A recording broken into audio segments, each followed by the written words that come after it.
Okay, so today I'm going to be demonstrating how to do the light box transfer method for getting your embroidery pattern from your paper or screen to your fabric. I'm using the Playful Plant and Planter pattern to demonstrate with, and this design is available on our site, sarahkbenning.com, through the end of July. As you can see, I've given us a bit of a head start here, having traced some of the pattern already, because what I really want to show you today is how to correct any mistakes or sort of wobbly lines or imperfect drawing after you flip the design from the back of the fabric to the front. So while I finish tracing,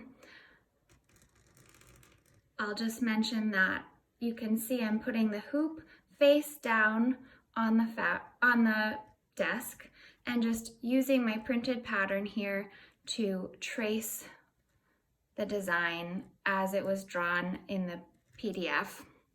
This fabric is really thin, so it's very easy to see through, and thus I don't need any actual light in the light box method for this case. But if you're using a thicker fabric, you might want to illuminate with a light box or your computer screen or a bright window so that that backlight can come through and make the tracing a little bit easier. Once the tracing is done, as it's about to be, I'm going to flip this design from now the inside, the back of the hoop, onto to get the design back to the front. I'll just loosen this screw here at the top, separating the inner and outer hoops.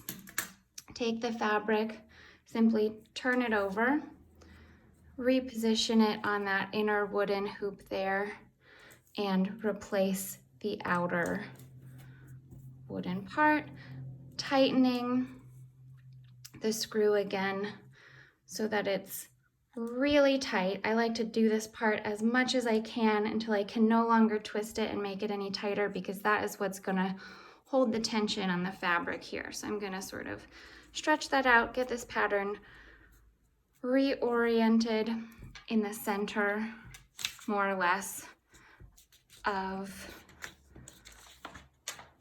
the hoop.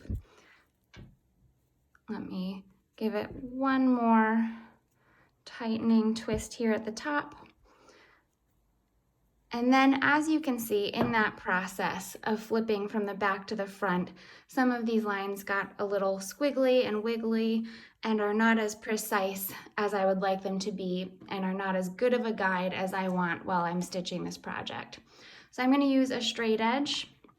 Anything will work: a ruler, a piece of folded paper, the edge of a notebook. Anything that you can use to make a straight line will be good for reestablishing the grid in this pattern and giving yourself a better guide for your stitching. So I'm just going to straighten up these lines using the straight edge so that I'm taking the guesswork out of this grid for my stitching.